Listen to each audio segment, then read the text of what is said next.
Good evening. I'm Saad Al-Aziz, the head instructor and owner of Semper Fortis Jitsu here in San Antonio, Texas.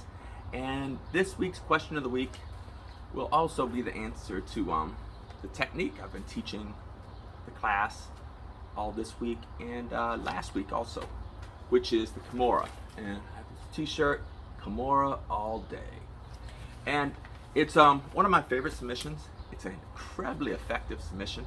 And I want to talk about Jiu-Jitsu history and how this submission received this name. Now, in Judo, Kimura, the submission is not called Kimura, and I don't know the Japanese word for this submission. What happened was there was a very famous Japanese judo fighter named Kimura, and I think his first name is like Masahiko Kimura, but I might be mispronouncing his name, probably mispronouncing his name. And there was a super fight set up in Rio de Janeiro between Kimura and Helio Gracie. And Kimura was 3 times All Japan champion in judo. He was undefeated in judo from 1936 to 1950. And many people consider Kimura to be one of the strongest judo fighters, in history. And there was a fight. The Gracies challenged Kimura, who happened to be visiting with a group of people in Brazil, and they challenged him to a fight. And Kimura declined, but said, "You can fight one of my students, Kato." And I forgot Kato's first name, but his last name was Kato. And you won't be beating him.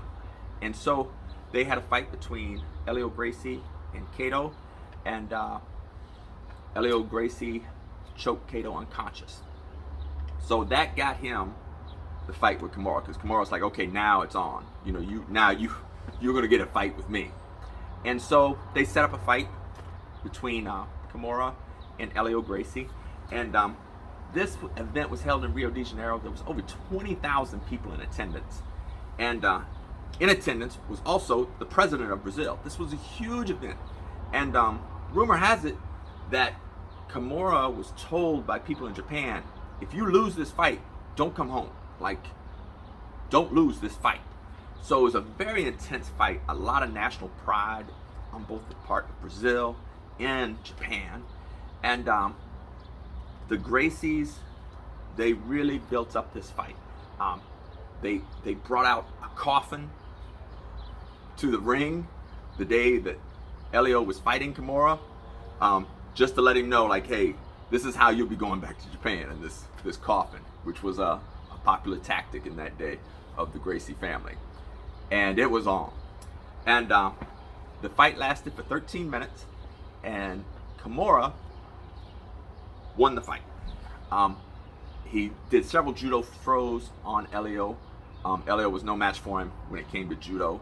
And then he started working on the ground, and he caught Helio in what we now refer to as the Kimura. And there's various reports on exactly what happened. But most reports that I've read and heard from Helio's family members say that Kimura locked it on, Helio refused to tap, and Kimura wrenched his arm and broke it.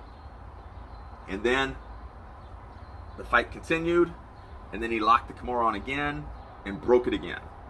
I guess it broke in a different place, because I'm not sure what all places.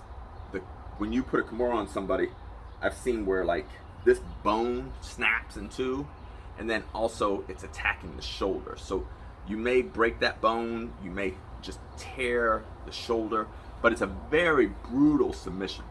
And so the second time he applied it, he wrenched it again, and more damage was done to Helio's shoulder.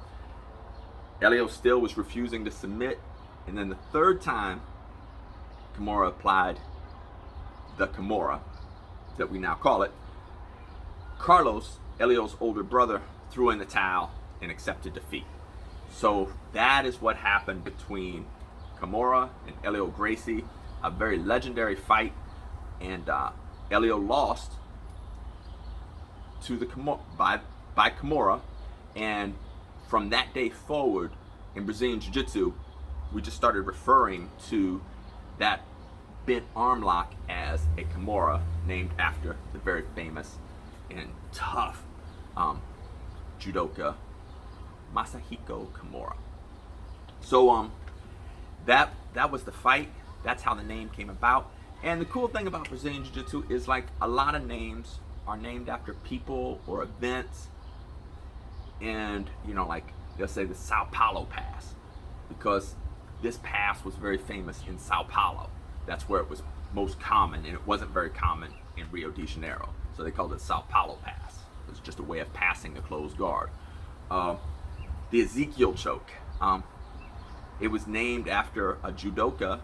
His first name was Ezekiel. I don't even know what his last name was, but he was very well known for doing this particular choke. And then people in Brazilian Jiu-Jitsu just started calling it, hey, that's the Ezekiel choke.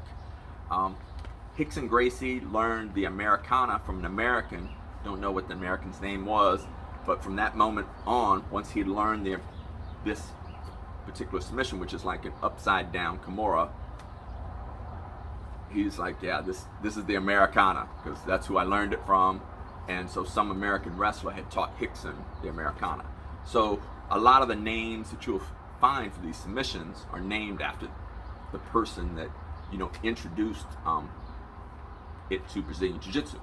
You know, so like you'll go places and there'll be like the De La Riva guard, which is named after one of Carlson Gracie Sr.'s black belts, Ricardo De La Riva, who was very famous for using this sort of hook with his foot on the leg in doing a guard. So the Kimura, named after Masahiko Kimura, and the man that was able to defeat Helio Gracie and, you know, break his arm using this lock. So we learned it all last week and more of it this week, because of course I do the Kimura trap system that I learned from David Avalon, and who's phenomenal at doing the Kimura. Probably one of the most famous people. Probably, if I had to say who the three best people with the Kimura are in the world, like today, it would be number one would be Sakuraba, who ironically used the Kimura to break Royler Gracie's arm, and also Renzo Gracie in MMA fights in Pride. And probably after Sakuraba would be David Avalon, and after David Avalon, probably Wagner Rocha. And I've had an opportunity to train with both David Avalon and Wagner Rocha and fine-tune some of their secrets with the Kimura. They're phenomenal Brazilian Jiu-Jitsu martial artists. And my goal one day is I would like to train with Sakuraba, but he lives in Japan. He doesn't visit the United States, and one day I'm going to visit Japan just so I can train with him, because I think he's the best in the world at the Kimura. So that's the history of the Kimura, and a little trusty t-shirt, Kimura all day. And we'll continue to work on it for the rest of this week. So thank you. If you got any questions for next week, write it down below. I know I skipped last week. I was supposed to be answering questions every week, but last week, well, I've been training for the no-gi pans next month, and so every time I come into the gym, I'm training and then I'm sweating, and I'm like, I don't want to do a video with my sweat-drenched gi. So I was like, man, I haven't done one in a week and a half. I'm just going to do one from home today. So that's it. Make a comment if you got any questions, or as always, if you see me in class and you're like, hey, you know, what's the answer to this question, or what's the history behind this? And like I said, the original concept of these videos is just so you guys, you know, my students and anybody else that's interested, just learns more about the history of Brazilian Jiu-Jitsu and some of the culture and the norms, and any questions you have. It's like, I want to make sure you know it, you know. So thank you. See you next week.